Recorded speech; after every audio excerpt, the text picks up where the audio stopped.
बिस्मिल्लाह बिस्मिल्लाहिर्रहमानिर्रहीम।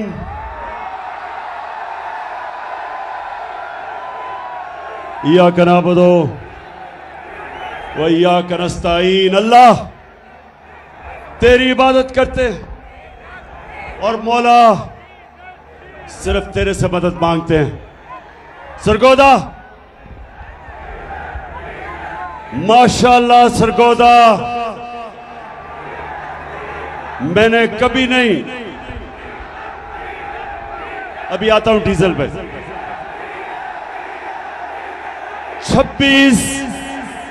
26 साल की सियासत में मैंने कभी नहीं सोचा था कि सरगोदा में इतनी तादाद में इतने ज्यादा लोग मेरे जलसे पे आएंगे।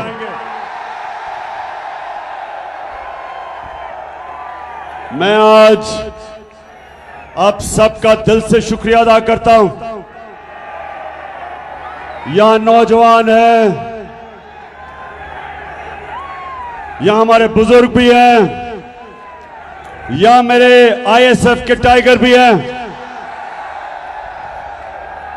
लेकिन जो मुझे सबसे ज्यादा खुशी कि मेरी बहनें भी यहां हैं और इतने तादाद में जो कभी नहीं आई। मैं आप सबका शुक्रिया अदा करता हूं। मैं आज अपने सारे पाकिस्तानियों से बात करना चाहता हूं। पढ़े लिखे, इंग्लिश मीडियम, उर्दू मीडियम, मेरे दीनी मदरसे के बच्चे, मेरे रेड़ी वाले, ठेड़ी वाले, मजदूर, किसान, सारे पाकिस्तान के सूबे और खास तौर पे आज जो सैलाब में मेरे पाकिस्तानी आज मुश्किलों में हैं, जो मुतासरीन हैं, मुझे पता है वो मुश्किल में है, लेकिन मैं आज यहां खड़ा होके उनको सिर्फ ये एहसास दिलवाना चाहता हूं कि सारी कौम आपके साथ खड़ी है और इंशाअल्लाह हम सब मिलके पूरी कोशिश करेंगे आपकी मुश्किलें दूर करने के लिए। और मैं अपनी सारी कौम को इकट्ठा करूंगा और इंशाअल्लाह जब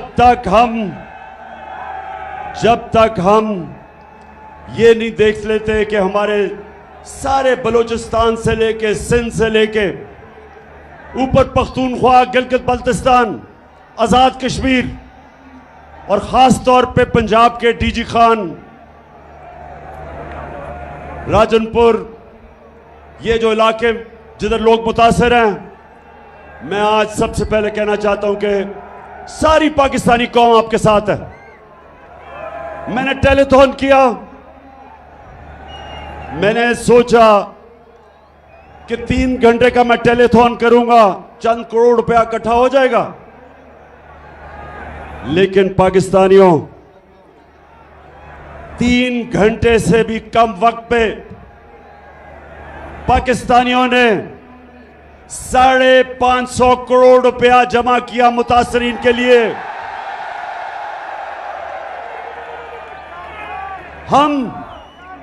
हम वो पाकिस्तानी कौम है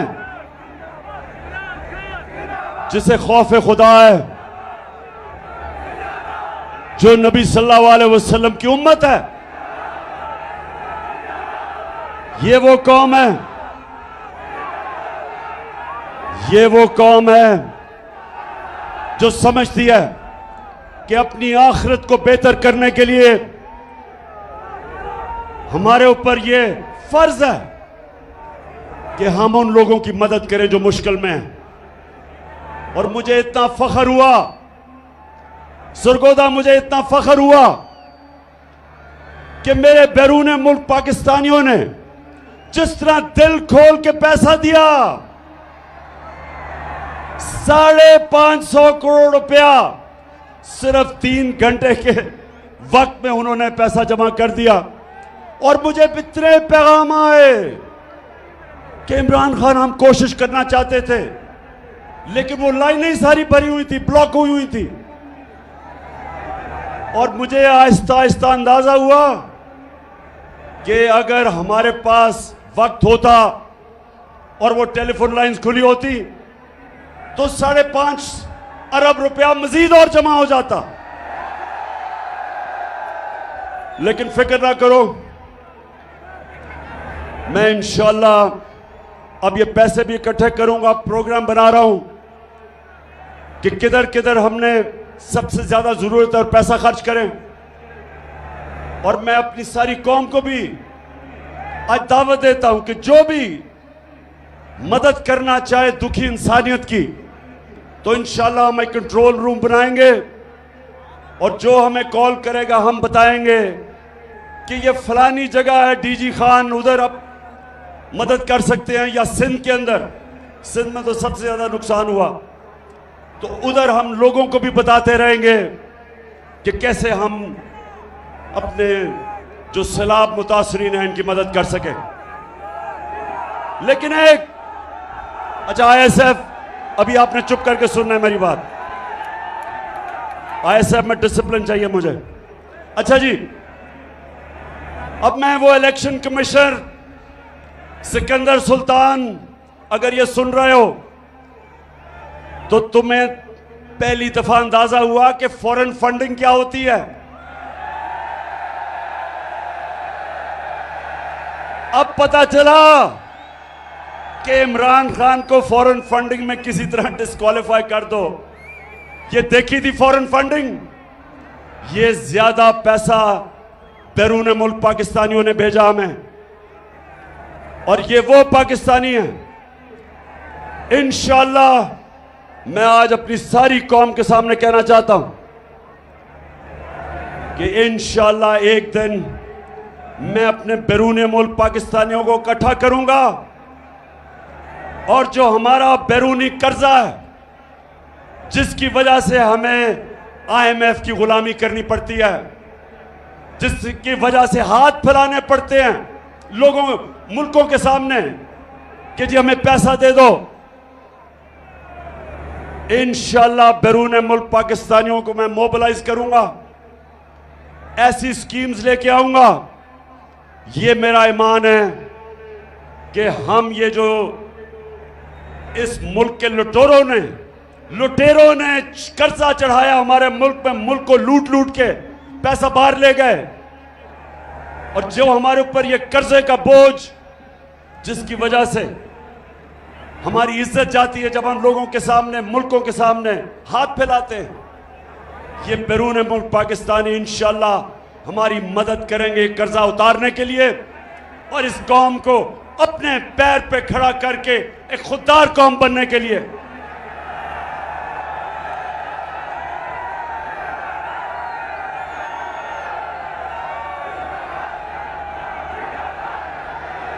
पाकिस्तानियों और सरगोदा के बाशऊर मेरे शहरियों, वैसे मैं कभी नहीं समझता था इतनी तादाद में सरगोदा के लोग निकलेंगे।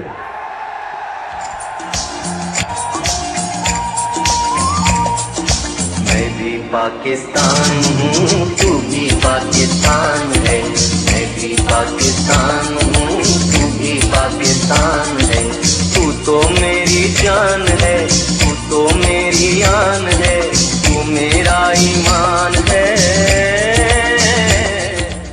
अच्छा सरगोदा, पहले मैं आपसे एक संजीदा बात करना चाहता हूं। सरगोदा और मेरे पाकिस्तानियों जो सुन रहे हो, ये याद रखना कि हमारा मुल्क कभी एक अजीम मुल्क नहीं बन सकेगा जब तक पाकिस्तान में हम एक इंसाफ का निजाम नहीं कायम करते। हजरत अली रज़ी अल्लाह ताला ने कहा था कि कुफर का निजाम चल जाएगा, कुफर का निजाम चल जाएगा, लेकिन जुल्म और ना इंसाफी का निजाम नहीं चल सकता। आज अगर हमारा मुल्क एक अजीम कौम नहीं बना तो उसकी सबसे बड़ी वजह यह कि हमारे मुल्क में जुल्म का निजाम है। ताकतवर के लिए एक कानून, कमजोर के लिए दूसरा कानून। छोटा चोर चोरी करे तो जेल में, और बड़ा डाकू चोरी करे तो वो मुल्क का वजीर आजम बन सकता है। मेरे नबी सल्लल्लाहु अलैहि वसल्लम ने तकरीबन 1500 साल पहले कहा था कि तुम्हारे से पहले बड़ी कौमें तबाह हुई, जिधर ताकतवर जब जुर्म और चोरी करता था उसको नहीं पकड़ा जाता था, सिर्फ छोटे चोरों को जेलों में डाला जाता था। मैंने जब 8-9 दिन जेल में गुजारे, अपनी आजाद अदलिया के लिए मुझे जेल में डाला गया। मैं वाहिद लीडर था जिसको आजाद अदलिया के लिए जेल में डाला गया।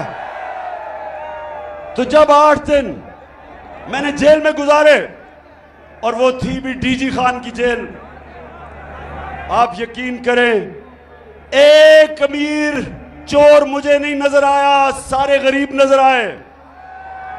सारे बेचारे गरीब, छोटे, भैंस चोरी, साइकिल चोरी और ये चोरी वो जेलों में। और जो मुल्क के बड़े बड़े डाकू थे, जब मैं असेंबली गया तो मुझे असेंबली में नजर आए।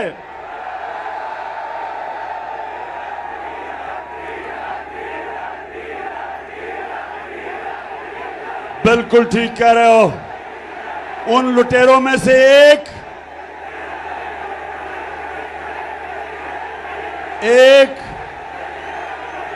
हाँ, एक डीजल भी था। लेकिन दो बड़े बड़े लुटेरे खानदान, जरदारी खानदान और शरीफ खानदान, ये सारे आपको आज जो ऊपर बैठे हुए हैं, बैरूनी साजिश के तहत हमारे ऊपर मुसल्लत किए गए, ये जो लुटेरे बैठे हुए हैं, सरगोदा, मैं सारी अपनी कौम को आज तैयार कर रहा हूं कि हकीकी आजादी की तहरीक में सब शामिल हो, क्योंकि जब तक ये चोर ऊपर बैठे रहेंगे, इस मुल्क का कोई मुस्तकबिल नहीं है। तो मेरे क्या फिर से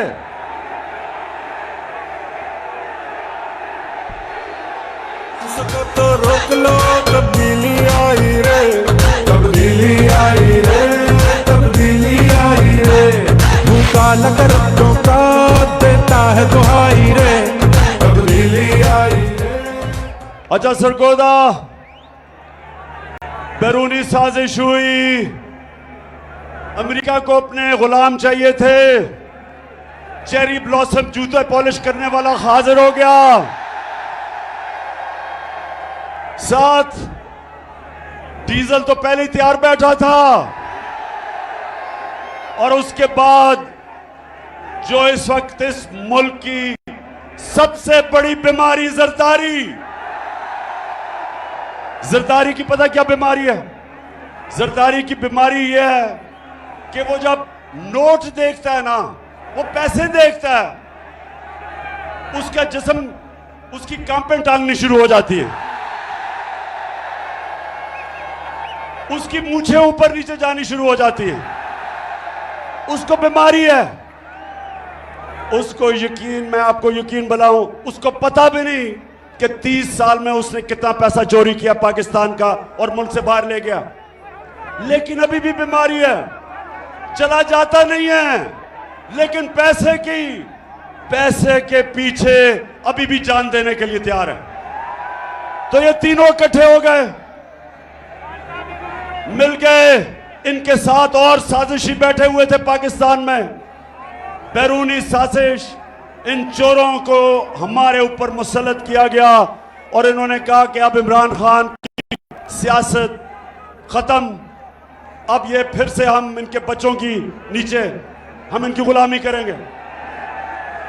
लेकिन कुरान में अल्लाह कहता, एक प्लान इंसान बनाता है और एक प्लान अल्लाह बनाता है। और कामयाब सिर्फ एक प्लान होता है अल्लाह का।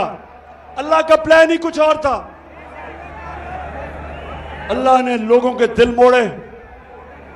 कौम जिस तरह अब निकल रही है, लोग तो यहां मिठाइयां बांटते थे जब गवर्नमेंट जाती थी, तो जिन्होंने साजिश की थी वो हक्के बक्के रह गए। कौम सड़कों पे आ गई, खुद निकलना शुरू हो गए।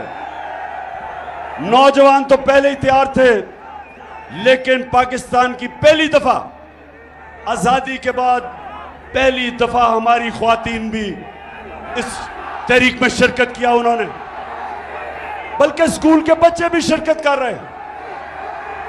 तो उसके बाद इन्होंने जुल्म किया हमारे पे। 25 मई को इन्होंने हमारे पे जुल्म किया।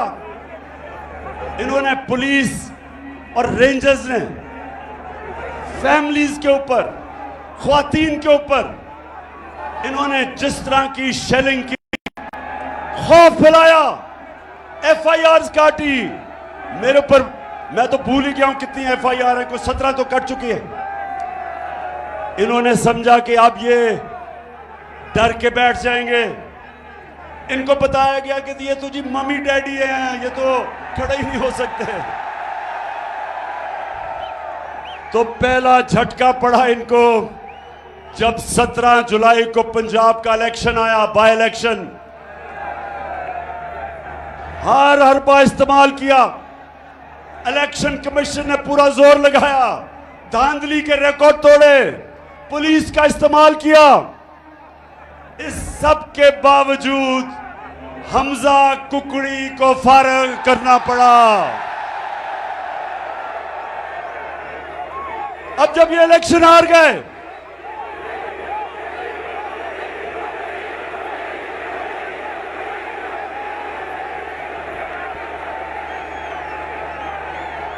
अच्छा अब सुने जरा, इलेक्शन हार गए, कैंपेन टांगनी शुरू हो गई,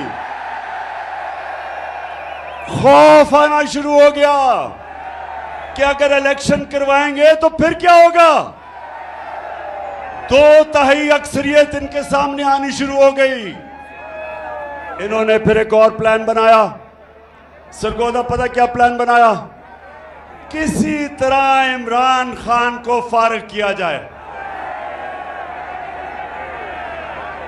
किसी तरह इसको इलेक्शन से टेक्निकली नॉकआउट किया जाए, क्योंकि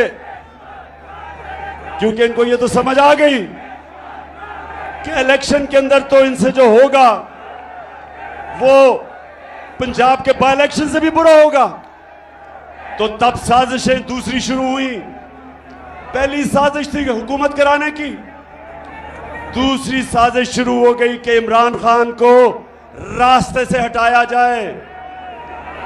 एक ये भी मंसूबा बना, बंद कमरों में फैसला हुआ, बंद कमरे में, कि इमरान खान को मुकम्मल तौर पे साइड पे कर दिया जाए।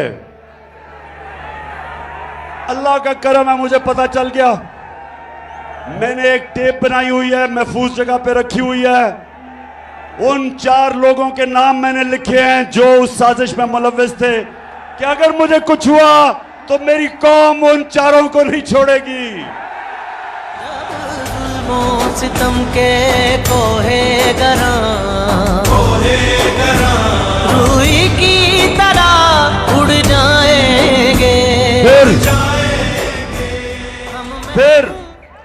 फिर वो जो इनका पालतू इलेक्शन कमिश्नर, उसको कहा कि इसको इमरान को डिस्क्वालीफाई किया जाए।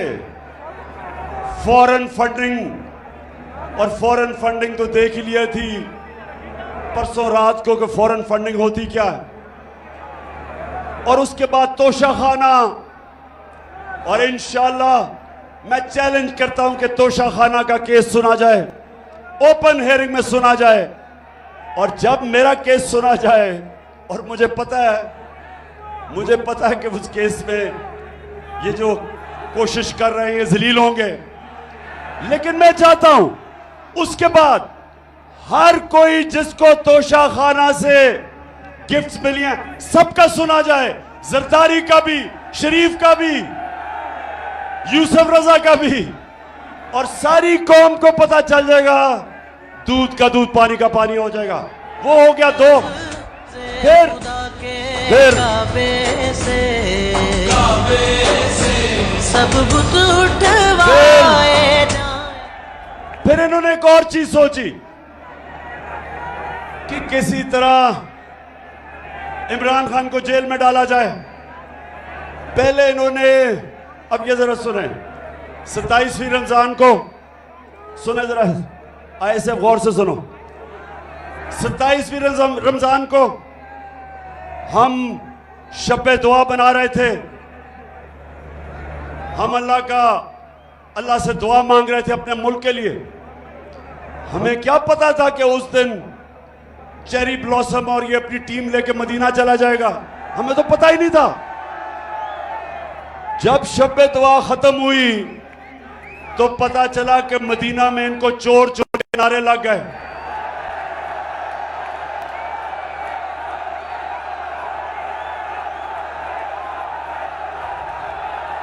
अब मदीना में इनको चोर के नारे लगते हैं और FIR इमरान खान पे कट जाती है तौहीन मजहब पे, और मेरे पे और हमारे कई लीडर्स पे छप तौहीन मजहब की FIR कट जाती है। मदीना में नारे कोई लगाता है, FIR हमारे पे कट जाती है। फिर सुने, फिर क्या होता है। मैं अपना, मेरा जो चीफ ऑफ स्टाफ था शहबाज गिल, उसको पहले अगवा कर लेते हैं, फिर उसके ऊपर तशद्दुद होता है, नंगा करके उसके ऊपर तशद्दुद किया जाता है, जिनसी तशद्दुद किया जाता है। और मैं तो सिर्फ ये कहता हूं, मैं ये कहता हूं कि जो लोग जिम्मेदार थे, जिन्होंने ये तशद्दुद नहीं रोका, उनके ऊपर कानूनी कार्रवाई की जाएगी, कानूनी कार्रवाई की जाएगी। उसके ऊपर मुझे दहशतगर्द बना देते हैं, दहशतगर्दी का केस कर देते हैं। सारी दुनिया के अंदर पाकिस्तान का मजाक उड़ता है। कभी मैं दुनिया के अखबारों में फ्रंट पेज पे नहीं आया। ये जो मेरे ऊपर दहशतगर्दी का FIR काटते हैं और मुझे पकड़ने भी आ रहे थे, सिर्फ एक वजह से कि किसी तरह इमरान खान को रास्ते से हटाया जाए, दहशतगर्द बना दिया। वो शहबाज गिल का किसी ने नहीं पूछा कि कौन सी दुनिया का महजब माशरा इजाजत देता है कस्टोडियल टॉर्चर को। उस बेचारे कैसे जो करते हैं, उसका जो ज़हनी दबाव उस पर पड़ता है। तस्वीरें उसकी चल रही हैं सोशल मीडिया पे, जो जुल्म किया जाता है उससे। और यही नहीं रुकता, एक सहाफी जमील फारूकी, उसको भी पकड़ के उठा लिया जाता है, उसको भी नंगा किया जाता है, उस पर भी तशद्दुद किया जाता है। और फिर हमारा सिंध का ऑपोजिशन लीडर हलीम आदिल शेख, उसके ऊपर 27 FIR काटी जाती हैं। सिंध असेंबली का ऑपोजिशन लीडर, वो एक केस से निकलता है दूसरे में जेल में डाल देते हैं, उसके ऊपर तशद्दुद करते हैं। और जब सारी कौम ये जब तमाशा देखती है और इंसाफ मांगती है, तो ये नून लीग वाले कहते हैं कि इमरान खान को डिस्क्वालीफाई करना चाहिए। नून लीग वाले बड़े गौर से सुन लो, तुम ये जो कहते हो कि इमरान खान को डिस्क्वालीफाई किया जाए क्योंकि नवाज शरीफ को किया गया, मेरे ऊपर केस बनाया जा रहा है किस चीज का? दहशतगर्दी का। क्यों? क्योंकि मैं कहता हूं कानूनी कार्रवाई की जाए उनके खिलाफ जिन्होंने ये तशद्दुद नहीं रोका। अब नवाज शरीफ के ऊपर क्या था, जरा गौर से, ये अब मैं आपको वीडियो दिखाऊंगा, जरा ये वीडियो देखना। ये वो वीडियो देखेंगे आराम एक अभी नहीं आप रोको ये जो वीडियो मैं ताकि देख आप खुद अपनी आंखों से देखें कि इस मुल्क से हो क्या रहा है। नवाज शरीफ 3 दफा मुल्क का प्राइम मिनिस्टर था, 3 दफा। उसका 4 महंगे तरीन लंदन के अंदर अरबों रुपए के ये महल खरीद लेता है, लंदन के सबसे महंगे इलाके में। तो मैं जब पूछता हूं इनसे आज से 10 साल पहले कि जनाब ये किधर से पैसा आया महलों का, तो ये जरा आप सुने, ये आज से 10 साल पहले की गुफ्तगू है, सुने जरा ये।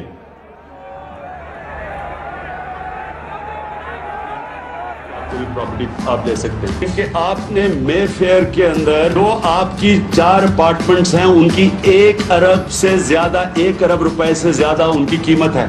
अब 4.5 अरब तक पहुंच गई है उनकी कीमत। आपने अपनी जो टैक्स में टोटल आमदनी बताई है 94 में 1.5 लाख रुपए। मुझे ये बताएं कि आपने अरबों रुपए की मे फेयर में प्रॉपर्टी खरीदी कैसे? एक मिनट, अब ये 10 साल पहले था, ये 10 साल पहले था। अब इसके जवाब में शहबाज शरीफ चेरी ब्लॉसम का बेटा, अब ये सुने, ये सलमान शहबाज क्या कह रहे हैं, जरा ये सुने आप। बात ये है कि जिन अरबों रुपए की मे फेयर की प्रॉपर्टीज की ये बात कर रहे हैं, ये तो पहले पता नहीं है। बताएं कौन सी प्रॉपर्टीज है, लाएं, दिखाएं, उसका कोई प्रूफ लाएं। बात ये है कि सुन लिया, कहता किधर है ये प्रॉपर्टीज, लगाएं, बताएं, सबूत दें। अब ये जरा मरियम बीबी जिनको सच बोलने में बड़ा मुश्किल पड़ती है, ये जरा ये सुन लें। इस तरह मुझे लगा कि आप लोगों को बेवकूफ नहीं बना सकते। मेरी सेंट्रल लंदन में प्रॉपर्टीज तो दूर की बात है, मेरी पाकिस्तान में भी कोई प्रॉपर्टी नहीं है। मैं अपने वालिद के साथ है और मुझे समझ नहीं आई कि मेरी और मेरी वालदा की और बहन भाइयों की प्रॉपर्टीज ये कहाँ से निकाल के ले आए हैं। मेरे नाम पाकिस्तान में कोई प्रॉपर्टी नहीं है, ये तो इंग्लैंड की बात है। हाय अल्लाह, कोई प्रॉपर्टी किधर से आएगी? मुझे तो एहसास प्रोग्राम में डाल दो, मेरे पास तो है ही कुछ नहीं। मरियम बीबी, वैसे मैं ये बताऊं, जितने सीधे मुंह से आप झूठ बोलती है मैंने कभी किसी को नहीं सुना। अच्छा जी, आप जरा अब ये सुन लिया आपने। अब ये थी चीजें आज से 8 साल पहले, ये जब कोई प्रॉपर्टी नहीं है। अब इनको नहीं पता कि अल्लाह अल हक है, सच का खुदा है, उसका वादा है कि कोई दुनिया में नहीं जाएगा जब तक सच सामने नहीं आता। तो अब जरा ये देखें कि पीछे हुआ क्या।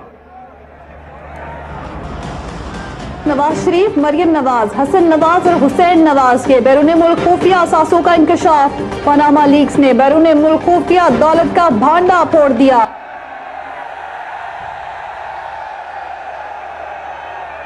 पाकिस्तानियों, अल्लाह अल हक है, सच का खुदा है। तो ये झूठ सुन लिया पहले आपने कि लंदन तो छोड़ें, पाकिस्तान में मेरी बेचारी की कोई प्रॉपर्टी नहीं है। अब ये इंटरनेशनल इंकशाफ हो जाता है, बड़े बड़े दुनिया में सियासतदान पकड़े जाते हैं जिन्होंने अपने मुल्क से पैसा लूट के बाहर रखा हुआ था, वो पकड़ा जाता है। अच्छा, अब जब ये पकड़ा जाता है तो मरियम बीबी के भाई साहब अल्हम्दुलिल्लाह क्या कहते हैं? मैं इस बात को तस्लीम करता हूँ कि अल्हम्दुलिल्लाह पाक लेन के ऊपर जो अपार्टमेंट्स हैं वो अल्हम्दुलिल्लाह हमारे हैं। मैं इस बात को तस्लीम करता हूँ कि उनको ऑफशोर कंपनीज नेस्कॉल लिमिटेड और नीलसन लिमिटेड जो है उनको ओन करती हैं। और मैं आपको ये भी अर्ज करता हूँ, उनको होल्ड कर रही है इस वक्त मरियम नवाज शरीफ, मेरी हमशीरा जो है। यहाँ अब हुसैन ये कह रहे हैं कि जब वो कह रही थी ना कि मेरी तो लंदन छोड़े पाकिस्तान में भी प्रॉपर्टीज, ये 4 अरबों रुपए के बड़े महलात इनकी मालिका मरियम नवाज थी। अब मरियम नवाज के पास तो पैसा ही नहीं था। पैसा किधर से आना था? किधर से आना था पैसा? बताओ, पैसा किधर से आना था? आपसे आना था। कौम का पैसा चोरी करके ये प्रॉपर्टीज खरीदी गई। तो नून लीग वालों, मेरे से नवाज शरीफ का मुआवजा ना करो। मैंने 20 साल बाहर कमाई की, सारा पैसा सब कुछ बेच के, सारा मेरा पैसा जीना मरना पाकिस्तान में है। मेरी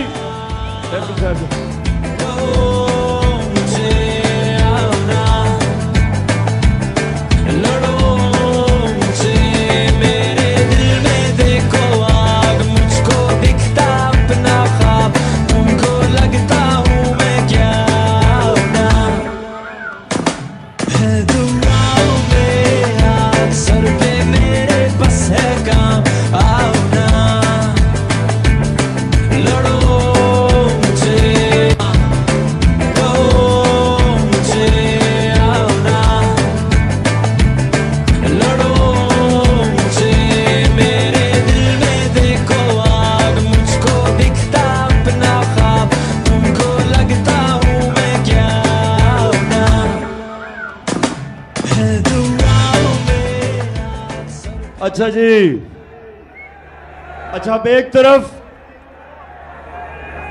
तरफ और मेरी बहनों, आपने गौर से सुनना है कि जब एक कौम की ख्वातीन जाग जाएं तब असल में इनकलाब आता है, क्योंकि घरों में इनकलाब आ जाता है। अब हालात ये हैं कि बाप नून लीग में है, पीछे से बीवी बच्चे सारे पीटीआई में, क्योंकि ख्वातीन के अंदर ना अल्लाह ने एक रेडार डाला हुआ है। रेडार वो है सच का रेडार। औरतें बड़ी जल्दी सच पे पहुंच जाती हैं। क्यों? इसलिए कि जब बच्चा पैदा होता है तो वो तो नहीं बोल सकता, तो वो मां जो होती है बच्चे की शक्ल से पहचान जाती है कि बच्चे को किस चीज की जरूरत है। वो शक्ल से समझ जाती है। वो जब ये नून लीग के चेहरे देखती है और जरदारी के, उसको पता है कि ये चोर है। अच्छा, तो एक तरफ तो पैसा है इस मुल्क का चोरी करके ये और जरदारी खानदान और शरीफ मुल्क से बाहर आपका पैसा चोरी करके, ये जो फ्लैट खरीदे गए हैं ये आपके पैसे से खरीदे गए हैं। और इसलिए मैं 26 साल से जिहाद कर रहा हूं इनकी करप्शन के खिलाफ। क्योंकि करप्शन क्या होती है, चोरी और करप्शन में क्या फर्क है?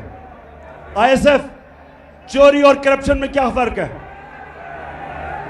चोरी होती है जब आपके घर में जाके कोई चीजें चोरी करता है, उसको चोरी कहते हैं। करप्शन होती है जब कौम का पैसा चोरी किया जाता है, जब आप सबका पैसा जो स्कूलों पे लगना, जो अस्पतालों पे लगना है, जो सड़कों पे, जो मुल्क के बिजली बनाने में, जो चीजें सस्ती करने में पैसा होता है, वो चोरी में मुल्क से बाहर चला जाता है। इसलिए करप्शन कौमों को तबाह कर देती है। चोरी तो सिर्फ एक इंसान को नुकसान पहुंचाती है, करप्शन मुल्क तबाह कर देती है। तो ये क्यों चोरी करके पैसा बाहर भेजते हैं? ऐसे बताओ क्यों पैसा बाहर भेजते हैं? क्योंकि अरबों रुपया आप अपने बिस्तर के नीचे नहीं रख सकते। अरबों रुपया अगर आप मुल्क में रखेंगे तो लोग पूछेंगे किधर से पैसा आया। इसलिए चोरी करके मुल्क से बाहर पैसा भेजते हैं। तो अपना पैसा बाहर, और आजकल चेरी ब्लॉसम शहबाज शरीफ लोगों के पास जा रहा है। बड़ी तकलीफ है इसको मुतासरीन की। जहाजों से चीजें फेंकी जा रही हैं सिर्फ तस्वीरें खिंचाने के लिए। शहबाज शरीफ, अगर तुम सीरियस हो तो अपने और भाई और जरदारी को कहो आधा भी अपना पैसा वापस ले आओ, तो हम कितनी मदद कर सकते हैं सैलाब मुतासरीन की। अच्छा, अब जरा ये सुने, शहबाज शरीफ जब से आया है मुल्क को शर्मिंदगी पे शर्मिंदगी उठानी पड़ रही है। जरा ये सुने क्या कहता है। मैं सऊदी अरब से होके आया हूँ, मैं यूएई के होके, अभी मैं तुर्की होके आया हूँ, और मैंने उन भाइयों को कहा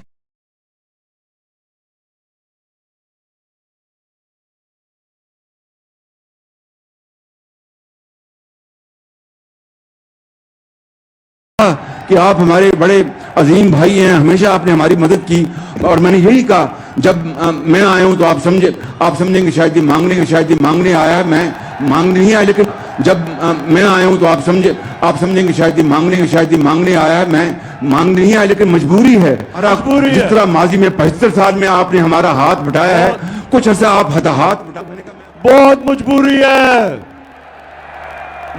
है, क्योंकि हम सारा पैसा चोरी करके बाहर ले गए हैं, तो अब मजबूरी है। तो खुदा के वास्ते पैसा दे दे। पाकिस्तानी जो बाहर बैठे हैं उनको कहते हैं कि पाकिस्तान पैसा लेके आओ, और यहां से चोरी करके पैसा बाहर ले जाते हैं। नौजवानों, कोई मुझे बताएं, आज मुझे कोई दुनिया का सरबराह बताएं, बनाना रिपब्लिक्स का नहीं, जो कि मुल्क तरक्की याफ्ता मुल्क है, मुझे एक सरबराह बताएं जो पॉलिटिक्स कर रहा है अपने मुल्क में और उसका पैसा भी बाहर पड़ा है, उसके बच्चे अरबों रुपए के घरों में रहते हैं, और जब उनसे पूछें कि पैसा किधर से आया था घर खरीदने का, तो कहते हैं हम तो जवाब दे नहीं, हम तो पाकिस्तान के शहरी नहीं हैं। इनको हमारे पे मुसल्लत किया गया, इसलिए मैं आपके पास आया हूं कि पाकिस्तानी कौम, आपने मेरे साथ खड़ा होना है, और हमने हकीकी आजादी इन लोगों से छीननी है। फिर से तू अड़ जा, फिर से तू डट जा, फिर से वो बल्ला घुमा,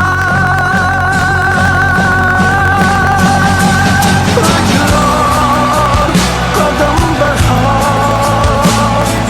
फिर से वो लम्हा दोहरा, जब जीत के आया था,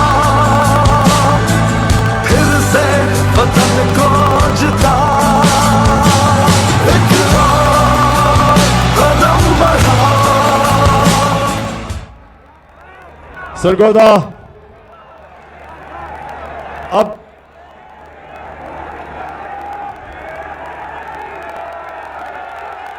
डीजल, अच्छा मैं अब डीजल पे आने लगा हूं।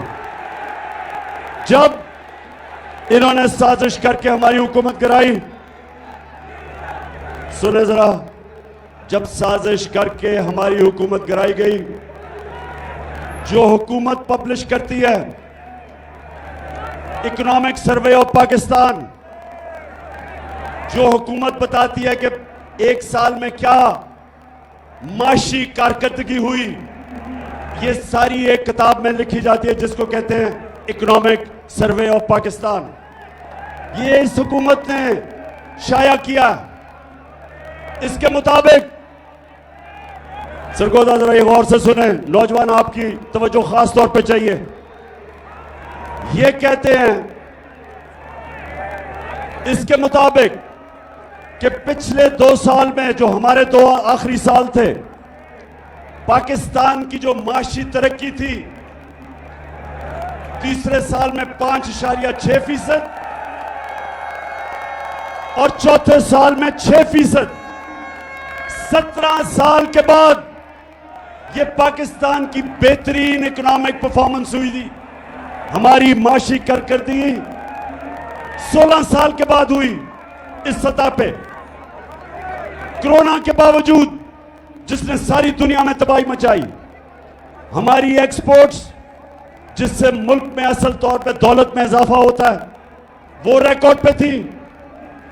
बैरून मुल्क पाकिस्तानियों ने जो रेमिटेंसेस भेजी, वो रिकॉर्ड थी। हमारी जो टैक्स कलेक्शन, जो हम आपके ऊपर खर्च कर सकते थे, वो रिकॉर्ड थी। हमारी 4 फसलें 2 साल रिकॉर्ड पैदावार हुई। हमारे किसानों के पास सबसे ज्यादा पैसा आया पिछले 2 सालों में, और हमने, इसके बावजूद कि हम IMF के प्रोग्राम में थे, हमने पूरी कोशिश की कीमतें नीचे रखने की। जो हमारे दौर में महंगाई थी, जिसको कहते हैं SPI सेंसिटिव प्राइस इंडेक्स, जो आम आदमियों के लिए महंगाई होती है, जो खाने पीने की चीजें, बिजली, गैस वगैरह, हमारे दौर में वो था 17 से 18%। आप जानते हैं वो कितना है महंगाई, 4 महीनों में किधर से किधर गई। हम जब छोड़ के गए थे तो 17 और 18% के बीच में थी। सरगोदा आज 45% से ऊपर चली गई है। 3 गुना महंगाई बढ़ गई है। आज जो बिजली के बिल देने आए थे लोग, पूछे जिन्होंने बिजली के बिल दिए, जरा हाथ खड़ा करके बताएं बिजली के बिल दिए हैं। बताया मुझे कि जब बिजली के बिल दे रहे थे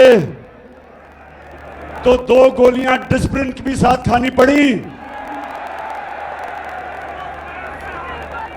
धचका पड़ा। और ये वो लोग थे जो कह रहे थे कि इमरान खान ने बड़ी महंगाई की।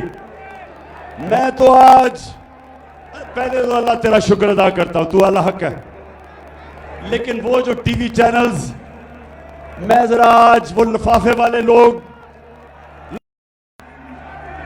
पैसे लेके मीडिया चैनल वाले, आज जमीर फरोश मीडिया वालों, जरा लोगों से तो पूछो उनके ऊपर क्या गुजर रही है आज।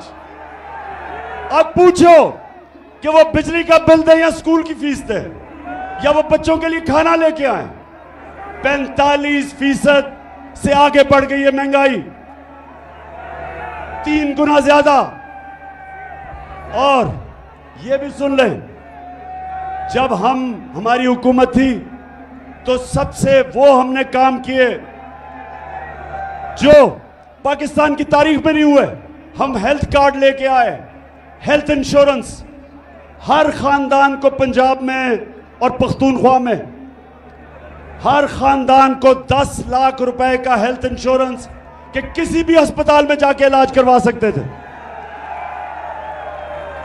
पहली दफा आम आदमी प्राइवेट महंगे अस्पतालों में इलाज करवाता था।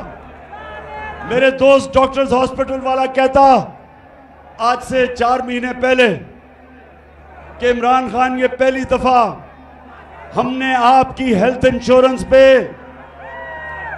एक आम किसान का हार्ट ऑपरेशन किया, पहली दफा। तो ये कभी पहले नहीं हुआ। हेल्थ इंश्योरेंस एहसास प्रोग्राम हम लेके आए। हमने सूद के बगैर कर्जे दिए गरीबों के लिए, 20 लाख खानदानों के लिए, कि हमने उनके घरों के लिए सूद के बगैर कर्जा दिया। पूरी कोशिश थी नीचे से लोगों को ऊपर उठाया जाए। इसके बावजूद कि हम IMF प्रोग्राम में थे, महंगाई रोकी हमने, दुनिया में महंगाई थी। तो मैं आज पूछता हूं कि वो जिन्होंने साजिश की, आज बताएं कि जो पाकिस्तान का हाल है, कौन जिम्मेदार है इसका? कौन जिम्मेदार है?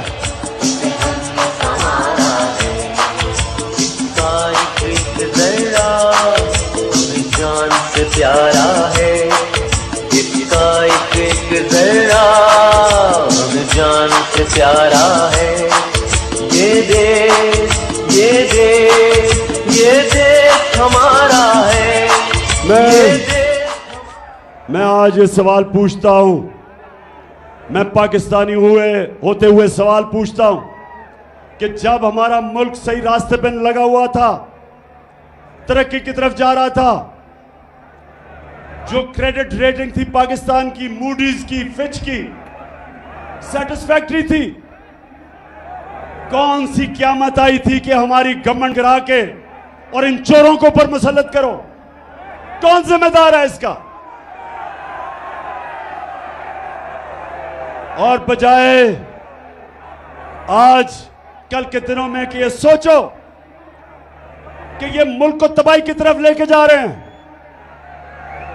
इस वक्त माइशत नीचे जा रही है, फैक्ट्रियां बंद हो रही हैं, एक्सपोर्ट्स कम हो रही हैं, बैरून मुल्क पाकिस्तानी कम रेमिटेंसेस भेज रहे हैं। आज मैं पूछता हूं कि जिस तरफ ये मुल्क को लेके जा रहे हैं, क्या किसी को फिक्र नहीं अपने मुल्क की, जिनके पास ताकत है फैसला करने की, इसको मुल्क को इस दलदल में से निकालने की?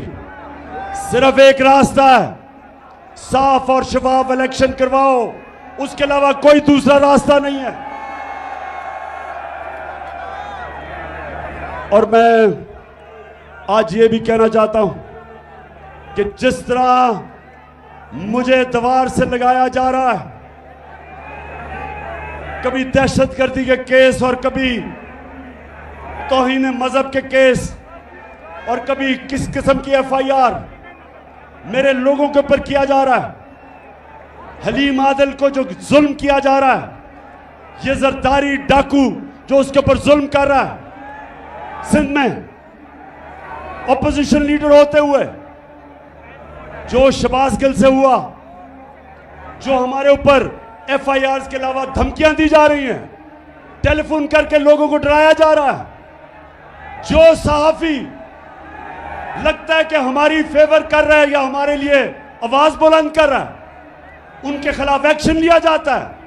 अरशद शरीफ जैसे एक ऐसा सहाफी जिसको सब जानते हैं कि एक अपने ज़मीर के मुताबिक लिखने वाला, उसको ARY प्रेशर डाल के निकाला गया, साबिर शाकिर को निकाला गया, इमरान रियाज के ऊपर उसको जेल में डाला गया, FIR कटवाई गई, जमील फारूकी को जो उन्होंने किया उससे, और उसके अलावा अयाज अमीर और समी इब्राहिम जैसे दानिश्वर, उनको जो जलील करने की कोशिश की गई, सिर्फ एक वजह कि किसी तरह इमरान खान की कोई हिमायत ना करे, उसके लिए कोई लिखे ना, कोई मीडिया उसको दिखाए ना, सिर्फ एक वजह से सारे केसेस किए जा रहे हैं, एक वजह से कि किसी तरह इमरान खान को रास्ते से हटा के और इन चोरों को इलेक्शन जिताया जाए।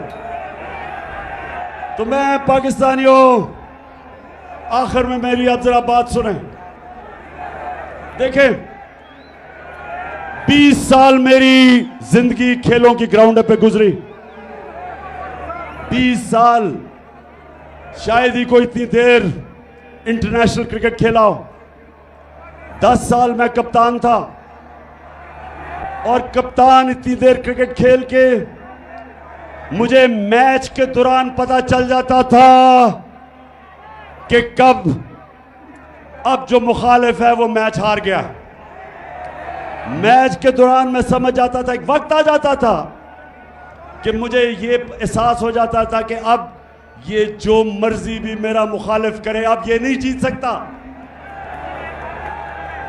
ये सारी ऑपोजिशन, ये जो गवर्नमेंट में बैठे हुए हैं चोर, मैं आज इनको पैगाम दे रहा हूं कि वो टाइम आ गया कि जो मर्जी हरबा आप इस्तेमाल कर ले, अब ये मैच नहीं जीत सकते आप।